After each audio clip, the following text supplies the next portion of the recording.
Hello, people. I hope you all have been doing great. And I firmly want to believe that everything has been super cool and safe out there for you. Also, uh, let us continue with our knowledge about the snakes. Okay, so now before I begin, I just wanted to speak to you about something. Like, have you people seen snakes? I'm sure a lot of you have.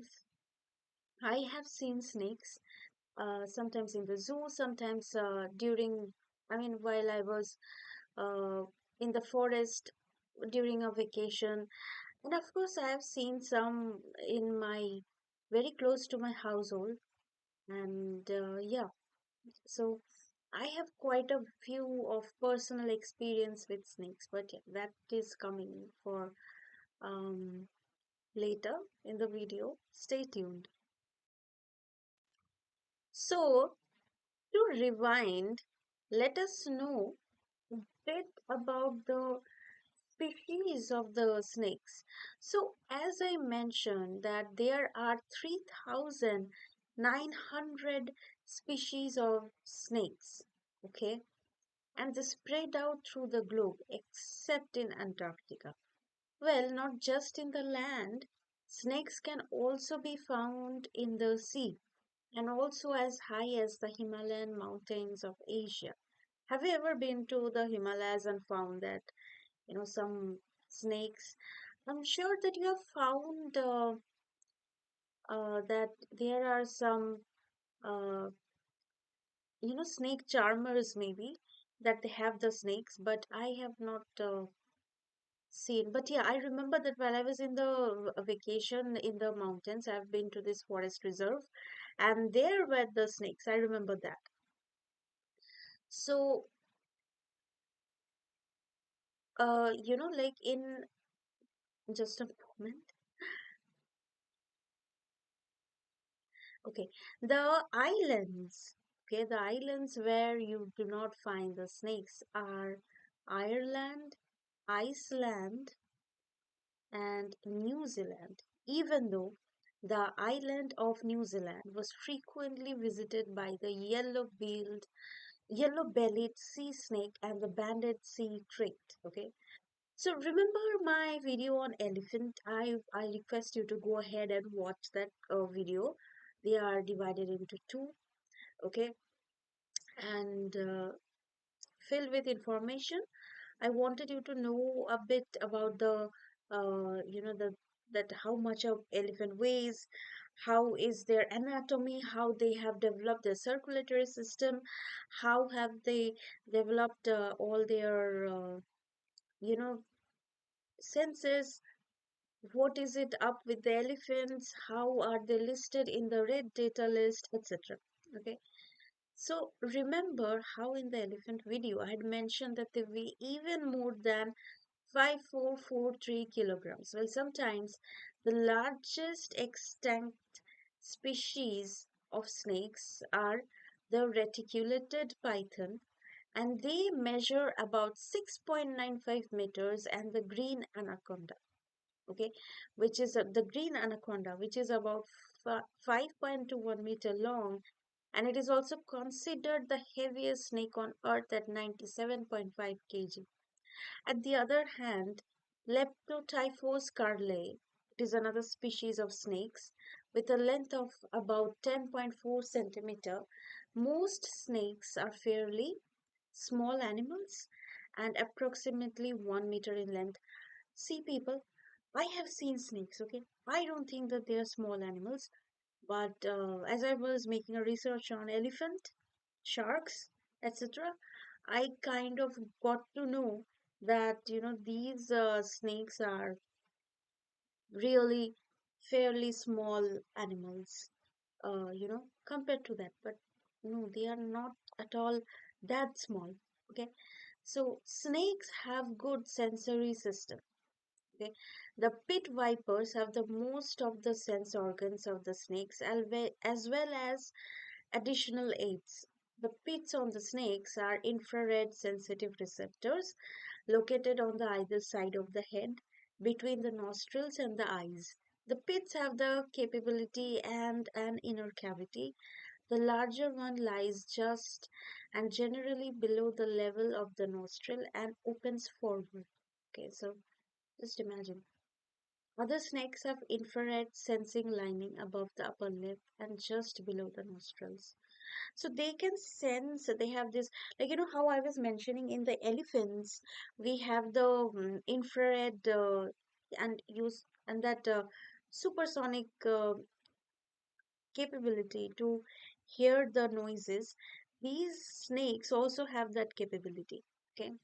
So the forked tongue of the snake provides a lot of sense of direction, which means that while using their tongue, the snake pick up on the sense of, like while using their tongue, the snakes pick up all the information out there. Okay, and their tongue is constantly in motion, picking up particles from the air, water, etc., determining the presence of predatory or prey in the local environment.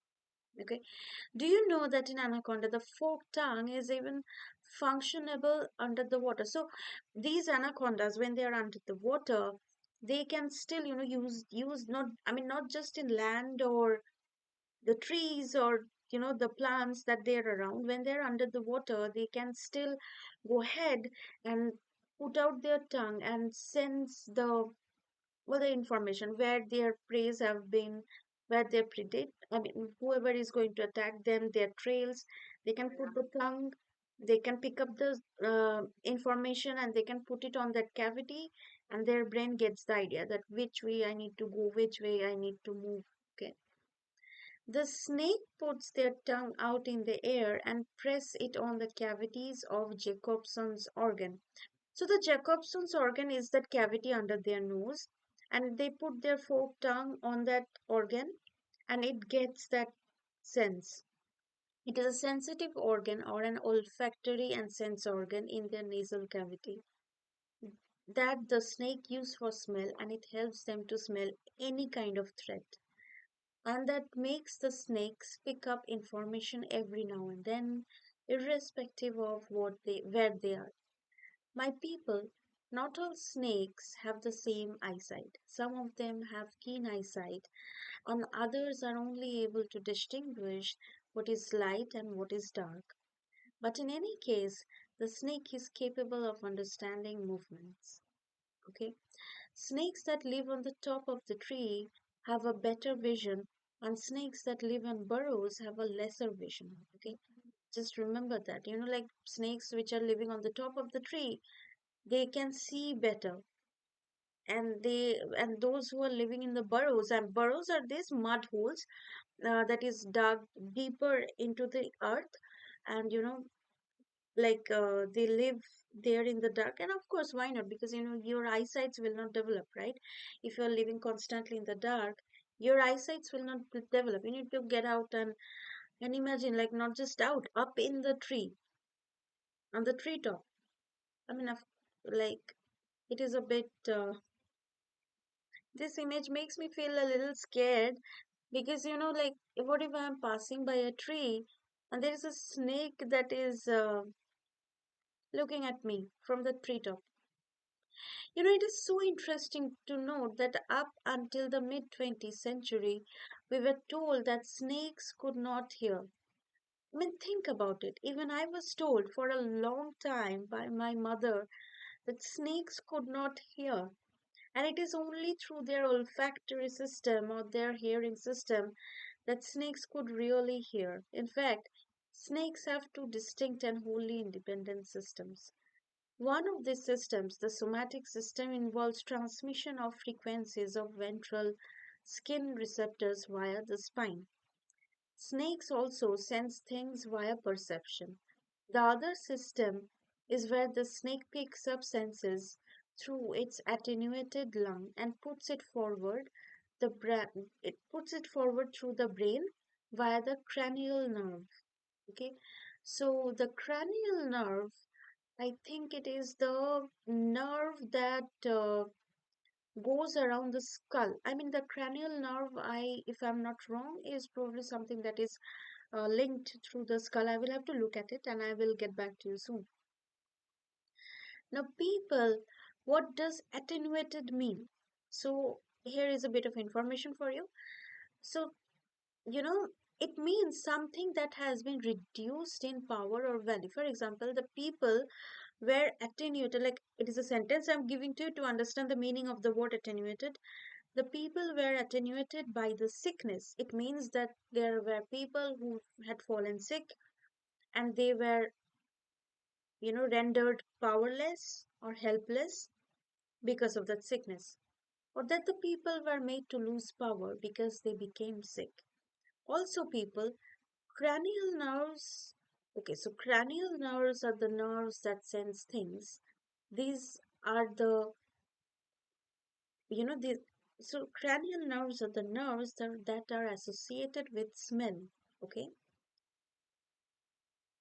remember? So I will make a video. Let us make a video on the cranial nerves soon. Now let us speak of something interesting: the skin of a snake. The skin of a snake is extremely smooth and dry texture. Okay, most snakes use specialized belly scales to travel, allowing them to grip at some surfaces. Okay, the body scales might be of various textures. They might be without any pattern and just a plain old surface, or they might be, you know, uh, they might be square in structure, or they might also be granular in structure. Like I mentioned, that the skin of the snake might be a little square, and or they might be granular in structure. A snake's skin is always modified for locomotion in their skin. Okay, between the inner and the outer layer of the snake's skin, there lies a layer called the dermis, which contains all the pigments and cells that make up the snake's distinguishing pattern and color. The epidermis or the outer layer is formed of a substance called keratin.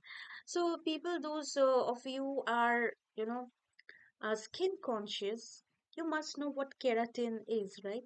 So keratin is the material that makes our nails, claws, and hair. The snake's epidermis of keratin provides it with all the protection its organs need to be protected, happy, and of course keep from friction while moving on rocks. The shedding of the snake skin is called ecdysis. Snakes shed the complete outer layer of skin in one piece, and it is a practice that amongst the scientists is known as molting. So people, snakes keep on molting throughout their age.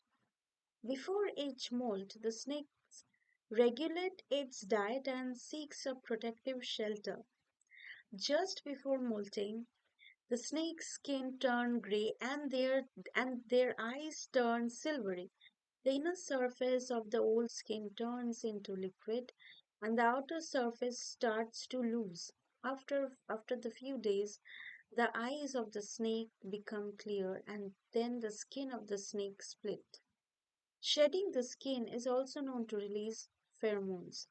Pheromones are those chemical elements that animals get to put out in the nature to affect the behavior of other animals. Maybe they have sensed that there is a prey. Maybe they have sensed that there is a uh, pre- there is a uh, possible threat. So they put out the pheromones, and that gets to attack. Okay, and yeah, that is what it is. Maybe it helps them to keep on mating. By the way, people, you know, I have an idea that maybe the forests out there, like I mean, I'm just thinking that maybe you are probably planning your next vacation. Probably you are just out there thinking that you will do visit the snakes. Just be safe, because who knows? Like considering all these huge mechanism of these creatures, the all senses, etc. Who knows what kind of danger you might be in? So please be safe, okay? By the way, people, do you know that the extra folded layer of the snake lets the snake grow inside it? It is like that extra bit of pouch inside your bag that lets you put those many extra things and just help you be. Sometimes, if the skins of the snakes are just intact, then we can even locate the snakes. Okay, we can even just read through the snake skin and we can figure out like which direction they have been to. Depending on weather conditions and food supply and age of the snakes and other factors, snakes are generally associated with healing and medicine. You know, my people, the rod of Asclepius, the symbol of a snake, like it is that image, right, where you have that stick and there is a snake coiled around. It is a sign of healing, and you see it, at the entrance doors or the cars or the households of every doctor's. Like wherever I've been to a doctor's chamber for anything, I see that there is this stick and there is a snake coiled around it. Okay, it is a sign of healing and medicine. Like I mentioned, it is a sign of healing and medicine. This is why you see, like, let's say today I've walked into the chamber of a doctor, maybe at the reception table, maybe at the doctor's table itself, or maybe it might just be a sticker at the doctor's chamber. Like it is a stick and there is a snake coiled. Mostly it is in white and blue. Okay. Now, people, let us talk a bit about the skeletons of the snake. The skull of a snake differs from that of a lizard in many ways. Snakes have a lot of flexible jaws. The snake's jaws are connected by a bone hinge and it is called a quadrate bone. Okay. Between two layers of a lower jaw and chin, there is an elastic ligament that allows for a separation. This sets up of their jaws help them to swallow food that is larger in size, people. So, do you remember how I was speaking of those snakes that gulp their prey alive? And I think that it is because of this jaw setup that the snake gets to be. Okay, so the skeleton of most snakes consists of skull, the hyoid bone, the vertebral column, the ribs, although the Henophidian snakes retain vestiges of the pelvis and the rear limbs.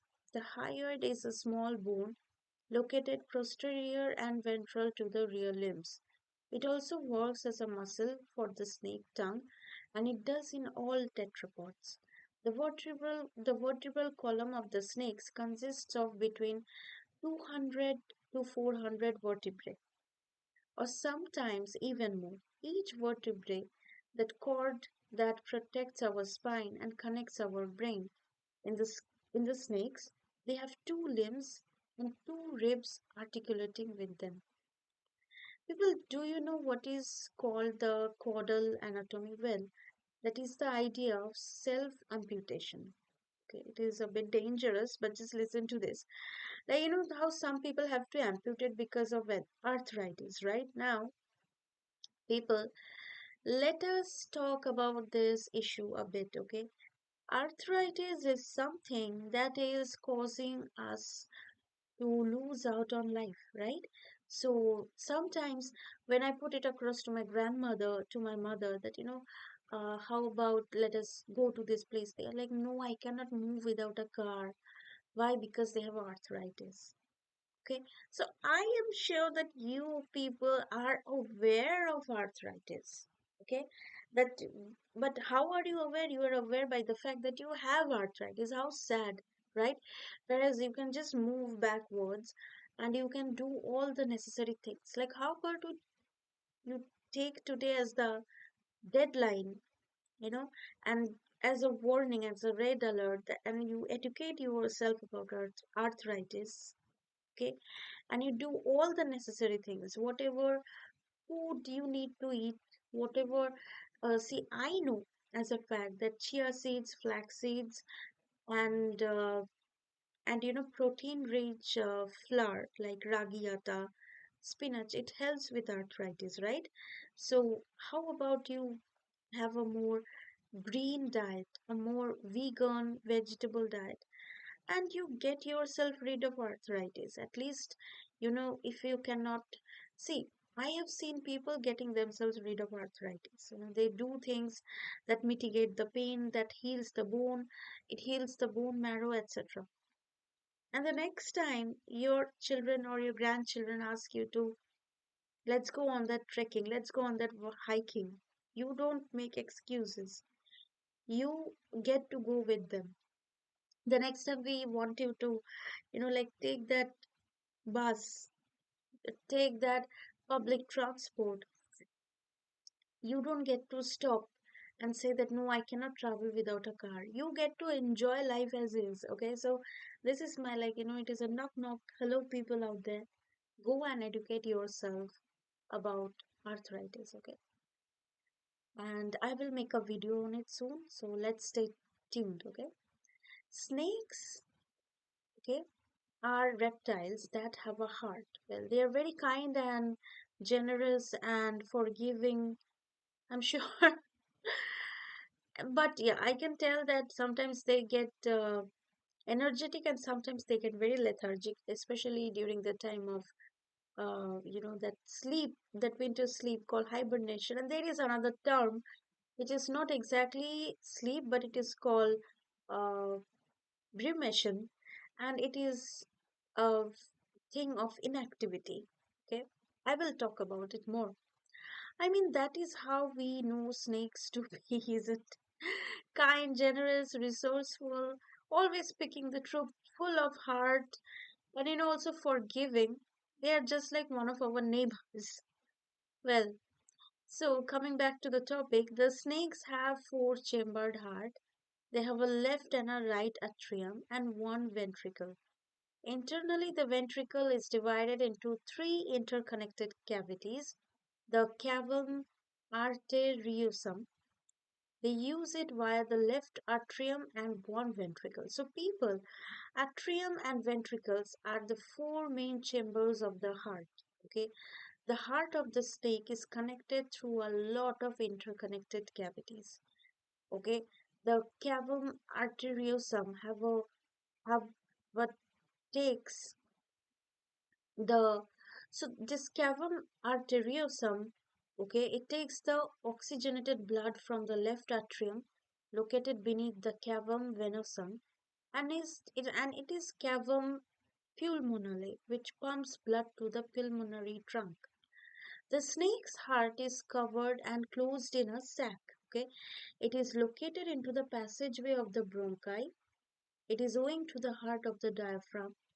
The adjustment protects the heart from a potential damage, and it happens when the large ingested prey is passed through the esophagus. The spleen of the snake is closely connected to the gallbladder and pancreas, and that of their blood. Okay, the snake's lung is often somewhat small or absent, almost absent, as their tube-like bodies require all of their organs to be long and narrow. So you have seen a snake, it is like worm. It is thin. So of course, all of the organs inside a snake is very thin, and it is like lined up one after the other. Okay. So in majority of the species, only one lung is optional. Okay. This circular lung is used for hydrostatic purposes to adjust to buoyancy in some aquatic snakes, and its functions remain unknown in terrestrial species. Many organs that are paired, such as kidneys or even reproductive organs, one located ahead of the other. Like I mentioned that, like we were talking about the kidneys of the snakes, right? They are usually located one after one in front of the other because they are, you know, located like that. Okay. Let us speak a bit about the venom of the snakes. Venoms, as we know, are a kind of poison used by many, many animals out there to defend itself and also to kill their prey. The venom of the snakes are the saliva that is modified into fatal poison. And can you tell me How the snake poisons us? Well, they use their fangs. Fangs, my people, in the snakes are those teeth at the sides that have the poison.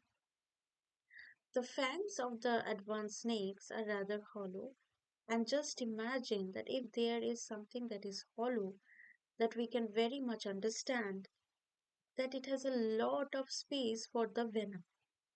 Venom, like all other saliva, is a pre-digestive element that lets the breakdown of food into easily digestible matter. Now just imagine what it can do to your tissue. It can break through food to let us know the power of immunity. Well, certain birds and animals that snakes have already developed immunity against snakes. Okay, so there are certain birds and animals that probably in the past had already preyed upon the snakes, and now they have formed an immunity against the snakes. People, king snakes are such a snake that preys on another snake. Okay, well, also let us not forget that if some birds and animals have developed an immunity against snake, then probably they will develop more immunity against, you know, the venom as well, right? So how,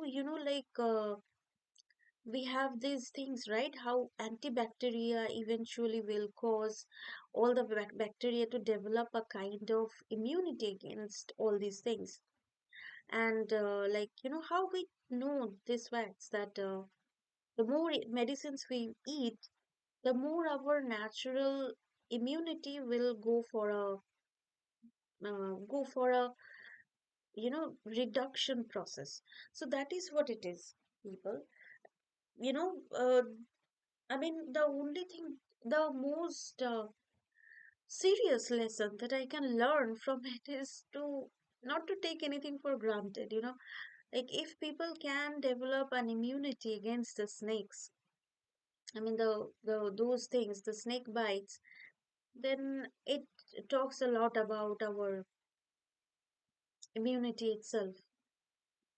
And let us know more. Do we understand the exact difference between venom and poison? Well, poison is something that we digest or we intake, but venom specifically is something that a snake ingests into your body through its fangs. So, here are two very interesting and exceptional cases of snakes. Okay, so Rhabdophis, okay, Rhabdophis,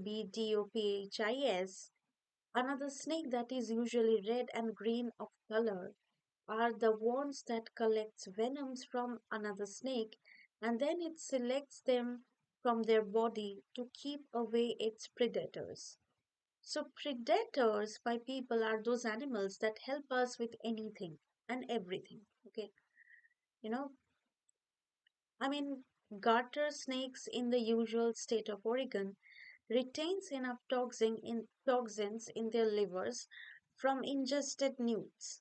And when these newts become toxic, the garter snakes use these toxins to poison the prey or predators. Snake venoms are made up of mixtures or proteins, and they are known to be stored in protein glands. In all of the venomous snakes, these glands open through ducts into some grooved or hollow teeth. Now let us speak of what the snake venom do to our system. It is very important. So I know for sure that the snake venom, it flows through the blood and it kind of poisons our blood and it does something very wrong to our blood. So let us know more. Well, they can attack our nervous system, and these type of toxins are usually called neurotoxins because they attack our nerves. And like when our nerves are attacked, I don't know what kind of a problem we will be facing. Of course, snake bites do kill people and do kill other animals. So yeah, let us know more. So they can also affect our circulatory system. Okay, the system that has our heart, our organs, that helps the blood to be pumped. And this kind of venom is called the hemotoxins. So cytotoxins attack the cells directly, and bungarotoxins directly affect the neurotoxins, okay, but also directly affect the muscle tissue. Some snakes that use neurotoxins, for example, the mangrove snakes. Have you been to any mangrove area and seen any snakes? I have not. So these mangrove snakes are black in color and they have golden or a very bright yellow ring around them. Now, these ones, instead of having their fangs just in front of their mouths, have them curled backwards. So, people, please understand that their fangs are curled backwards. These makes it difficult for both the snakes to use its venom and for the scientists to extract the venom out of them. Also, people, elapsids, however, such as cobras and kraits, are proteroglyphus. They have such hollow and backward fangs that they cannot project the venom towards the victim. They can only and only bite the victim. Do you know, my people, that all of these snakes have venom to a certain extent, but those snakes that are told to us as non-venomous are probably they have a very small amount of venom in them and they can hardly cause any harm to us. There is a research that shows us that the snakes are venomous because of the lizards that evolved from them are venomous. Some of these extremely poisonous lizards are Gila monsters. These are found in the southwestern United States and the northwestern Mexican state of Sonora. And the other is the beaded lizard.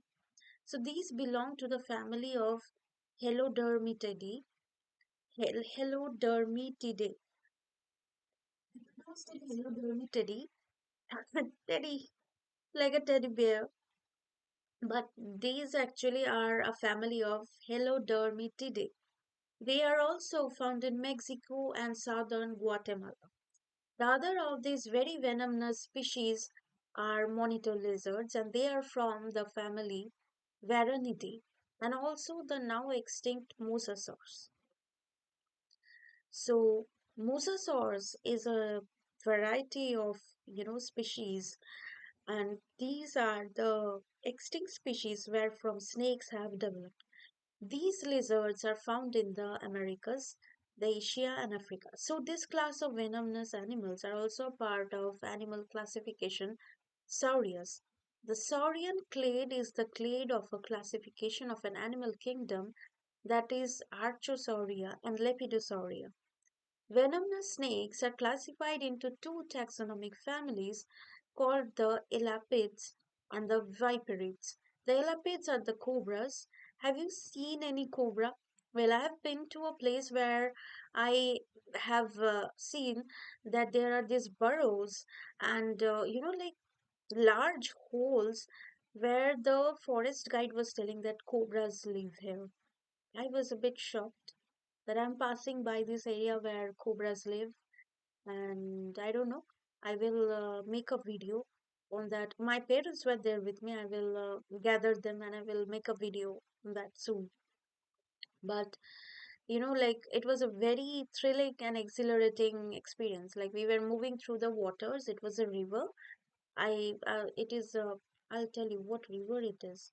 It is in Duars. Okay, so it is that river, and we were passing by that forest and we were boating.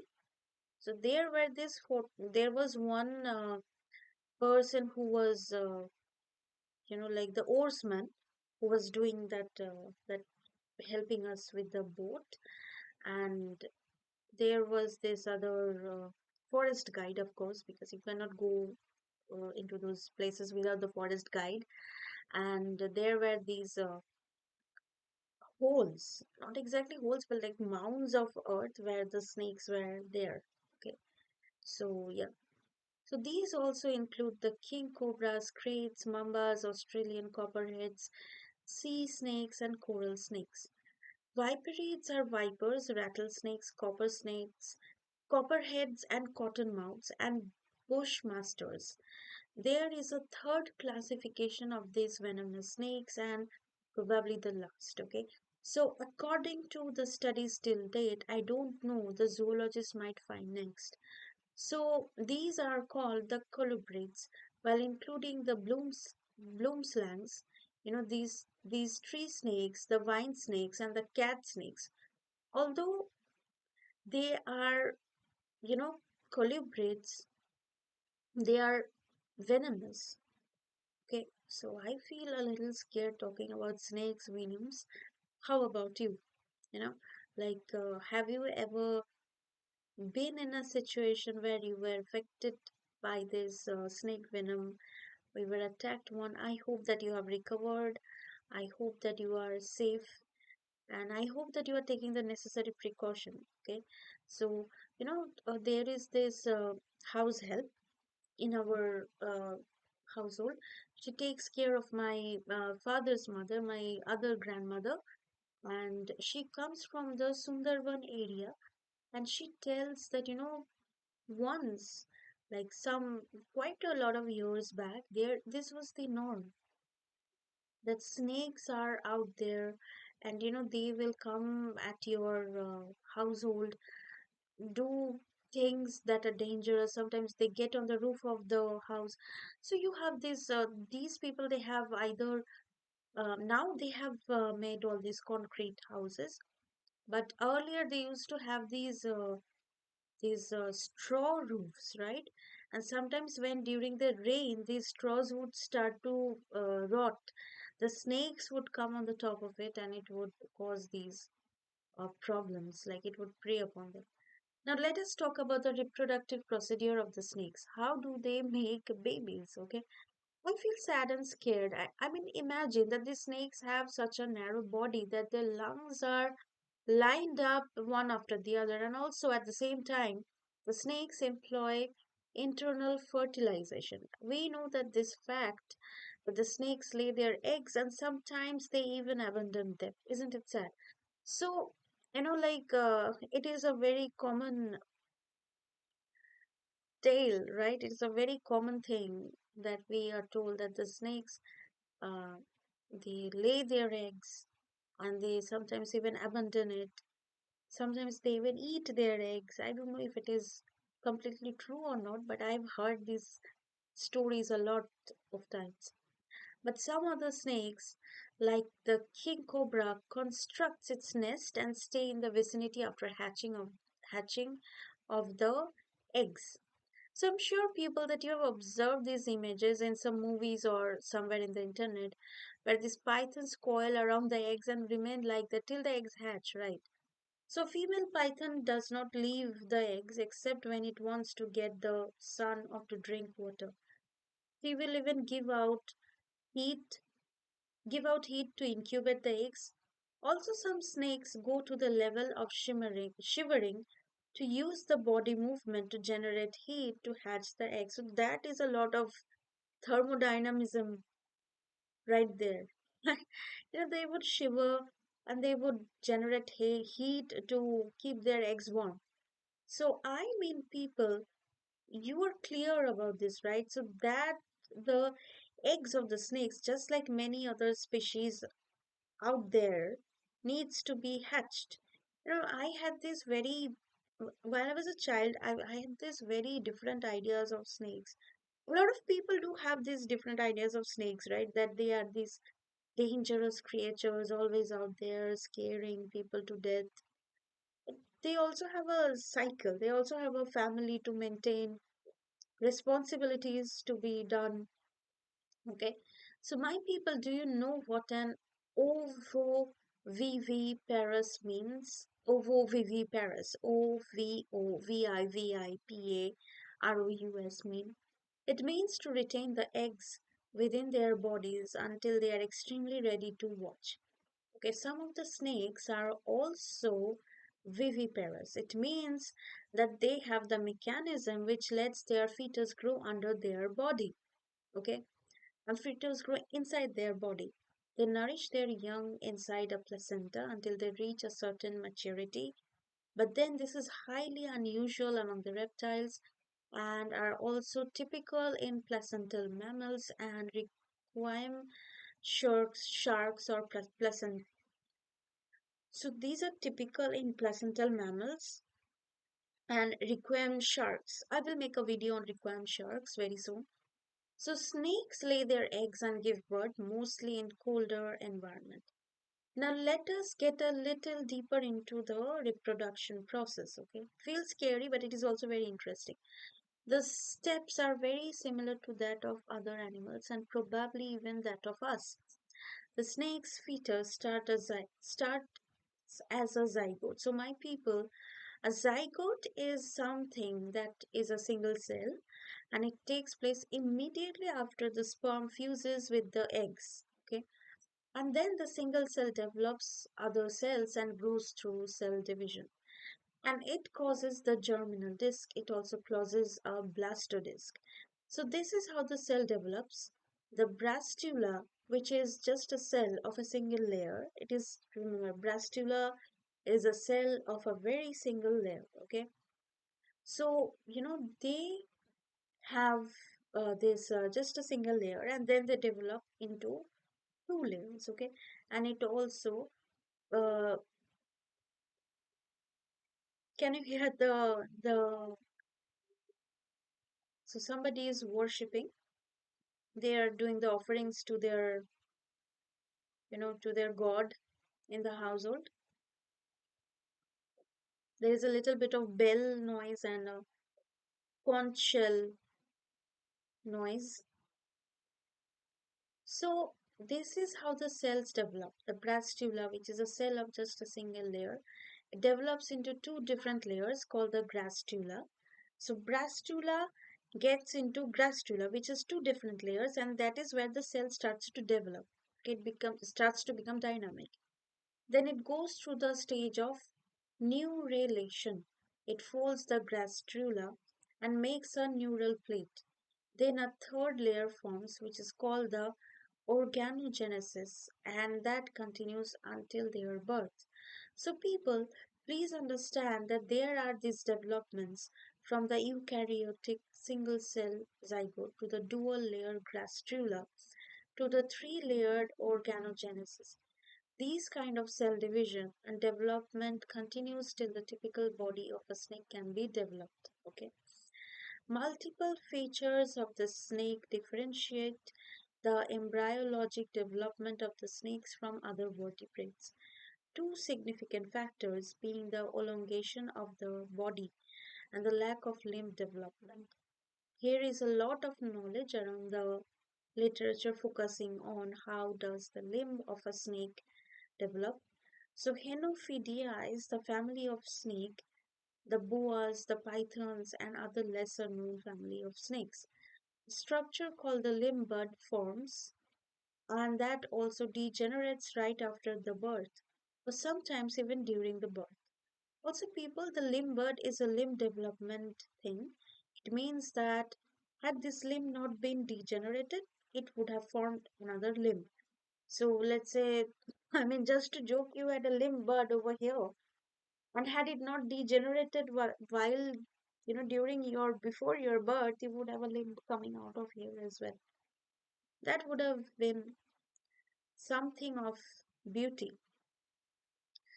So let us talk about something that is close to my heart. Okay, it is sleep. Who doesn't like to sleep?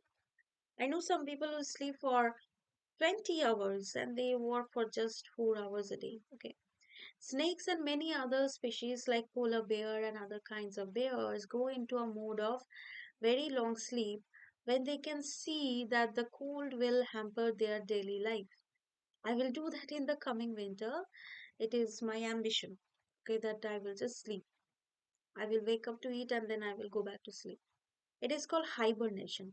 But then in brumation, the snakes become inactive. Like I was mentioning, that in brumation, the snakes become a little inactive. Okay.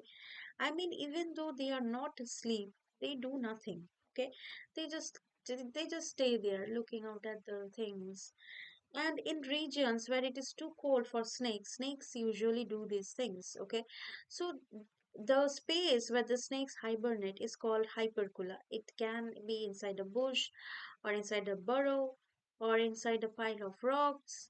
It is time to know a bit about what the snakes eat. snakes, unlike you and I, are strictly carnivores, okay? So let us speak a bit about your poison or meat eating. Are you more into eating plants or are you more into eating meat?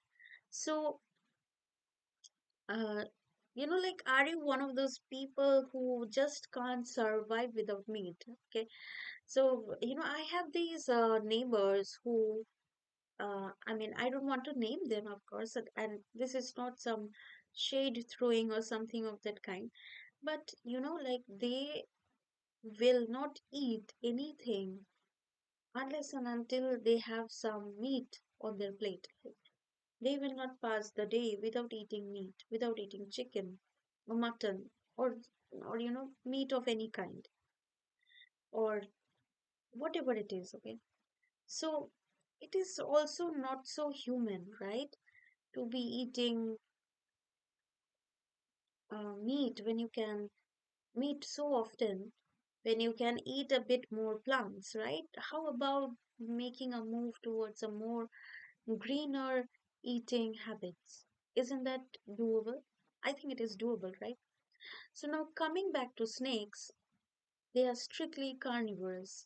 They eat smaller animals, including lizards, frogs, other snakes, small mammals, birds, eggs, fish, snail, worms, insects. Okay, snakes cannot bite or tear their food, and also they eat their prey whole. Okay, the eating habits of a snake are largely influenced by their body size. Smaller snakes eat smaller prey. Pythons, which are younger, feed on lizards or mice, and they even eat small deers and antelopes. I must make a video on deers and antelopes, right? Well, that is coming soon. So, people assume that the snakes have dislocated their jaws. I mean, like it is a assumption, it is a false idea that snakes can dislocate their jaws.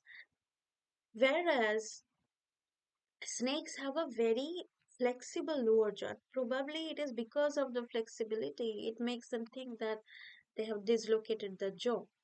Okay, so their jaws are also adapted for eating eggs that are larger than the size of their head. Well, snakes eat eggs. The majority of snakes eat a variety of prey animals. Do you know that there are snakes that consume other snakes? King cobras and bandy. Bandy are the kind of snakes that feed on to other snakes. The species of family Peridae. Peridaes are the snakes of the Southeast Asia. They have more teeth on the right side of the mouth and they mostly prey on snails, and the shells usually have spiral clockwise. Okay, so these animals they have more teeth on the right side of their jaw and than the left side of their jaw, and they eat a lot of snails, and these snails are they have a clockwise spiral structure. So what a spiral structure? It is like this round and round. You know how you have on the cap of the bottles and those nails that we use to put things on our walls. Okay. So in Bengali it is called perik, and in Hindi it is called kila. Right? You have these uh, like this round and round maze-like structure. It is called a spiral structure. Some snakes have a venomous bite, and the other snakes constrict their prey into death. Okay. After eating, snakes go to sleep to digest its prey. This reminds me of my father. Okay, why does it remind me of my father? Because right after every meal, he goes to sleep. Okay, and that is a habit that he has from a very early days. The intestines of the snakes conserve energy between meals and it lets them digest it. So, for the next 48 hours of a snake eating its meal, its digestive system is unregulated, okay, because it just lays there and does nothing, which means that it is just the digestion that it does. It does nothing other than digestion.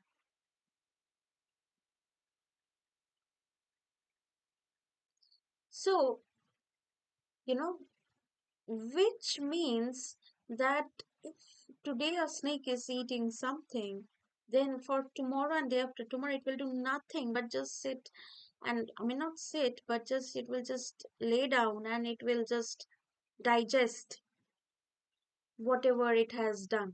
Okay. So, you know, being endothermic, that is cold blooded, the surrounding temperature is an important thing. The ideal temperature for snakes is to digest its food, that is 30 degrees Celsius. There is a huge amount of metabolic energy involved in a snake's digestion. For example, the surface body of a temperature of a South American rattlesnake goes up by 1.2 degree during the digestive process.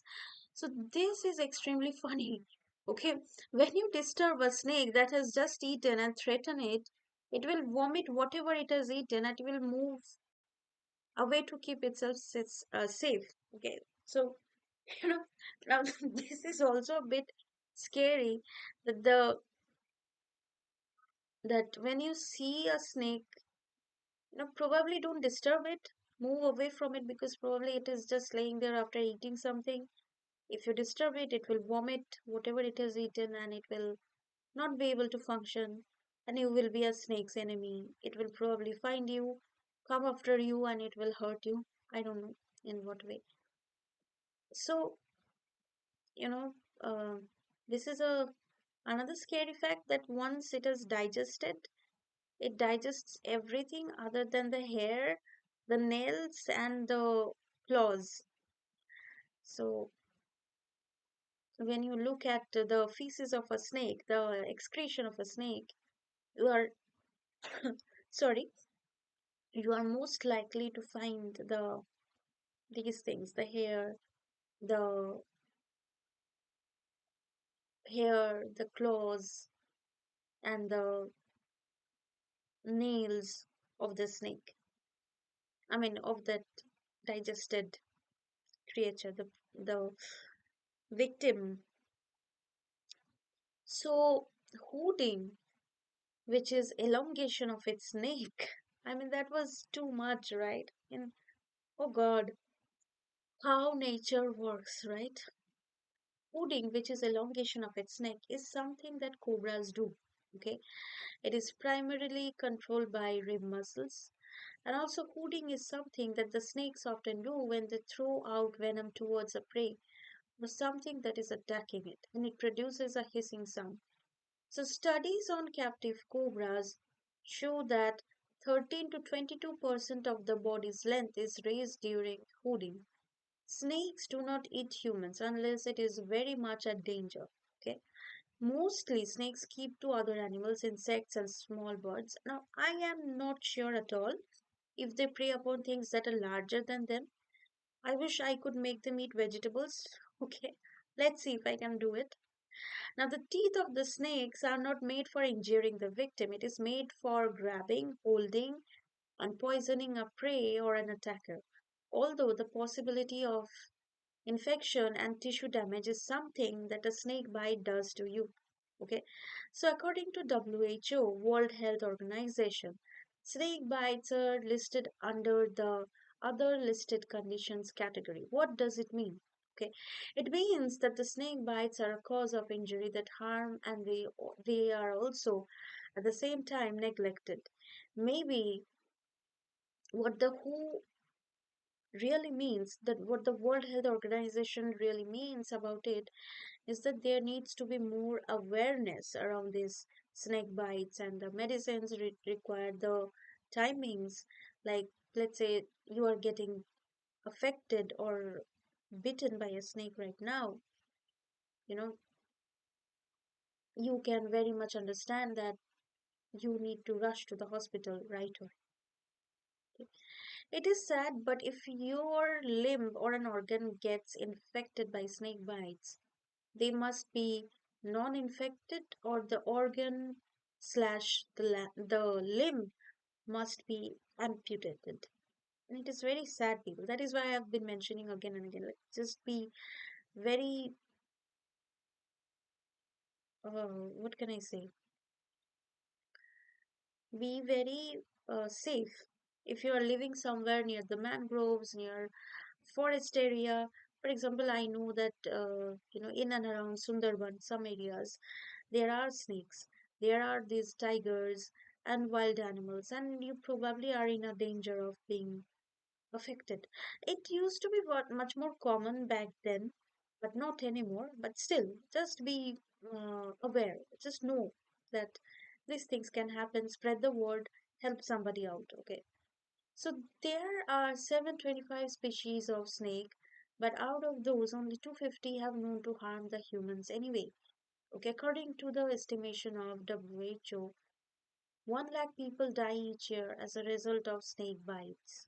Okay, now people's health are threatened by snake bites, especially in areas where there is a great diversity of snakes and little access to snake bites. The most successful treatment to snake bite is, guess what?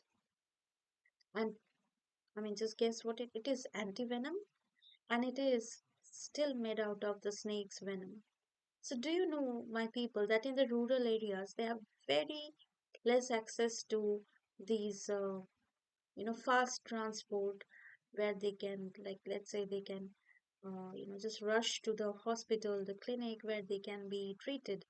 And a lot of people in the rural areas, even today, they die because of snake bites, and it is a very sad thing. Maybe we can help. As for the antivenom, clinical studies, serum preparation, and venom extraction are among the intricate procedures involved in the manufacturing of antivenom. And it is a very intricate and essential process. So, that was a lot from the research about snakes. I'll tell you a lot of interesting experiences that I have had with snakes. And this first experience is something that I wanted to put out.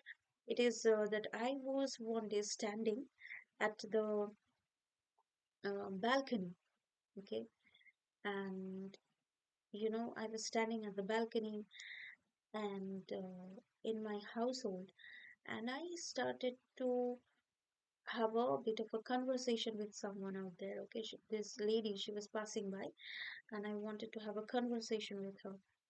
And then, as I was speaking to, it was evening, and we had a pond right across our home, and this lady was passing by, and then she suddenly she she told me that, oh my god, just look out there, look out there. And I happened to just turn around, and I saw that, like, she was just warning me that, oh my god, right there at your feet. And I turned around and I saw that there is a snake coming out, okay, of that nearby land, and it is closer, it was very close to my feet, okay. And then I started to scream. And what happened is that there were people who gathered, and they helped, I uh, they kind of asked me to move away from the place. And as I was about to just move away, I saw that there is another same looking snake coming out of it. So, you know, that lady who had warned me, she told me that, this is a pair of a snake. It is as if these snakes were a couple, and you don't harm this couple. So these people who were gathered, they collected the snakes and they put it by the bank of the pond. And we were kind of scared, and it was the talk of the area for some. And also, and like, I was just sitting there, and there was this snake that was passing by, and I had to uh, you know oh my god, it was a very vivid memory that I had. The another is that, like I told you, it was the, like, looking at the burrows and the earthen mounds that these forest guides were telling us that, you have this uh, cobras living over here. And I don't know if they were correct or not, but I have seen these mounds. And at the same time, like, while I was in my small town. I was still in school, and you know what happened is that there was this my father and I were talking about something, I remember. And then suddenly my father said that, suddenly my father said that uh, I am hearing some crazy noise out there. And we looked around, and there was this black and yellow snake very close to our bed, and we were very scared. Immediately, we called the people, and they came and they took the snake, and there was a forest nearby that house, and we put that snake back into the forest. And also there is this another thing, you know one day, like, so my mother wakes up in the morning and she either goes for a walk, she sometimes does a bit of a light workout or something. So she was sitting on her bed and she was doing that pranayam, like that thing. She was doing that pranayam. And then what happened is that when she put her leg down on the floor, she suddenly sensed that there is a bit of a something cold under her feet that has moved, that it just moved. And she looked out, and she was like literally standing on a snake. And she was there, okay, like doing her pranayam, the breathe in breathe out exercises. And she didn't even know that all this time there was a snake resting just beside her bed.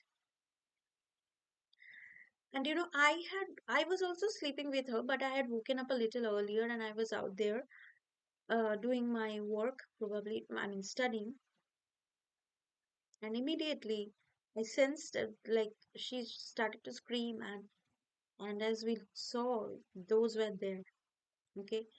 And at the same time, I remember that one of my relatives, they used to live in this area called in a close to Doers, okay, the Doers area. And are they used to be connected to the forest department, I think. So one day they had just walked in to see that there is a huge snake that is there. It is resting on their room. And they immediately, because they were connected to the forest department, they immediately called the people from there, and they told that this is the baby of of probably of an anaconda or a cobra. Oh my God, I don't know. But then there is some other thing, people. So I have been telling you a lot about climate change, right? So what is your take on it? Uh, Let us uh, put it out there from the point of view of snakes. So recently, just the last year, something happened that usually in winters, snakes sleep, they hibernate. Okay. So this year in winter, I mean the last year in winter, there were a lot of snakes out. And like, we usually don't see the snakes. And a lot of people, mostly the house helps who come from the Sundarban areas in our this city centers, the bustling areas of Calcutta, to help us with our housework. you know they were telling that, I was listening to their conversation once. They were telling that, I mean, earlier, there used to be a time when the snakes would be out, but now the snakes are out a lot. Why? Because whatever animals they feed on are not there anymore. And see, people, I understand that this is a thing that you have not planned, that you have not, uh, contributed to with your action. Now, what is happening, people, is that you see that snakes do not bite human beings unless and until they must. Okay, so have you ever thought about this, that the way our climate is changing, the snakes will just try to affect us, and we might become vulnerable. But then this also makes me feel sad that there are these creatures which are getting eaten by the snakes. Now, what is it that we can do? I'm asking your opinion that, like, imagine that food chain, right? That triangle food chain. So, so the snakes, they eat the snakes, they eat the other smaller animals that eat its prey. And then when these animals they get extinct or become endangered and they get lesser in number, because of the climate change, these snakes, I mean, we human beings, those of who are living in these areas, the mangroves, the more forest area, we might run into the danger of being attacked by the snakes, right? So when we look deeper into it, all of it goes back into the climate change issue, right? So what is it that we have thought? Okay, so clearly the more research I do on animals, etc., etc., climate change is a serious issue, okay? And honestly speaking, it is such an issue that has gone a bit out of our hands, okay? The tipping points, remember? I told you that, okay, I don't remember if I have spoken about the tipping points, but there is something called the tipping points when it comes to climate change. And if we have crossed the tipping points, then we are in danger. So, there are a lot of narrations around climate change which says that, human beings, it is human beings, it is because of human beings that we are suffering from climate change. But then just think, today when I look at, like yesterday I was out there in a shop, in a market, and I'm sure you have seen that short video of mine where there are people who are shopping, and I love looking at these things. I love shopping. I'm a shopaholic. Often I get scolded by my parents for buying so many things at the same time. So you know when these people, these concerned people, see, whoever is working very much closely with the possible solutions of climate change, hats off to them. They are our available solutions. They are our, countrymen. They are our people. Okay, they are being very helpful to us. And I, have been someone who is all up for veganism. I love to know more about green solutions for the earth. What is it happening? Why are we still in that zone where the temperature has not come down a lot? Okay, if there is so much of awareness, why is it? And at the same time, when, let's say I am that person, okay, who is very much up and about climate change, and I'm very much scared about climate change, about all these changes in the biodiversity that it will happen, you know, immediately I start to think that, what are all the things that we human beings are doing to cause more greenhouse gases? The factories, the banks, refrigerators, televisions, whatnot, right? But I'm also this person who likes industries. I love to work. You know, I love to look at banks. I love to look at factories that are being built right now at some barren spaces. I love to look at, you know, forests that have a bit of office in there. That, also, like, as I was out there in that market in Calcutta, I was looking at this beautiful, um, you know, bags, jewelry, fashionable items, and I badly wanted to own all of them. Why? Because it makes me happy. Because it is a source of work for so many people out there, right? So many of our countrymen, country people, countrywomen, they are being benefited. They are capable of supporting their families, okay? Maintaining these plans, why? Because they have these opportunities. Today, those of us who are very much concerned about climate change, and we keep on shouting, right?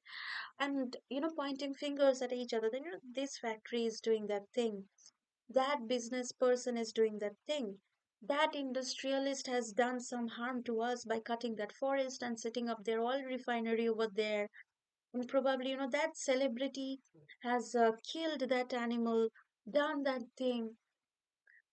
That is a part of it. Of course, it is a part of it. If I were a part of, let's say, there are many organizations, NGOs, offices, industries, which are trying to help us out with climate change, right?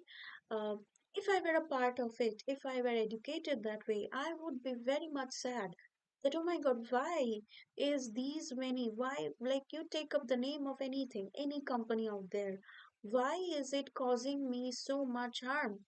Why is it cutting the forest? Why do I have that building where I could have a dense rainforest out there? But just think, people, that can we survive just on greeneries, just on thinking about the climate change, being worried about the climate change? Not at all. It makes me very much hopeful to think about trees. It makes me very much hopeful to think about uh, plants, the soil, these exotic animals. You know, some of them are there which I wish I could bring them back from the from extinction and live with them.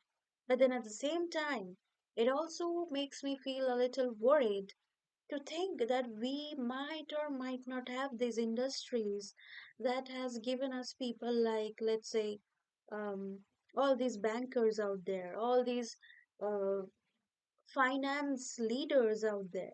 Okay, today if we spend our life like this, people thinking that, what is it that we are doing, why don't we have a solution? Just look at how many solutions these people are providing, right?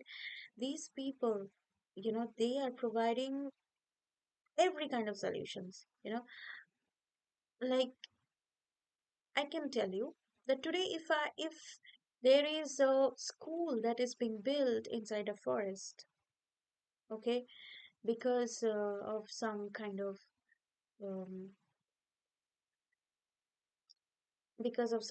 project, or if there is a office space that is built inside a thing, it it is probably harmful because it takes away a lot of greenery. But then just imagine that these people can do a lot because they are earning. They can own a house where they can own plants, right? They can own a space, a balcony where they can build up new things, right? Isn't that true? So, people, let us come together and let us not make climate change a thing just for some people out there. Okay. So, we must join hands and we must speak to one another and we must find a proper solution instead of shade throwing, pointing fingers at each other and just blaming each other point blank that, you can't go on like this, etc., etc. Okay, so more for the next video. Thank you. Stay tuned.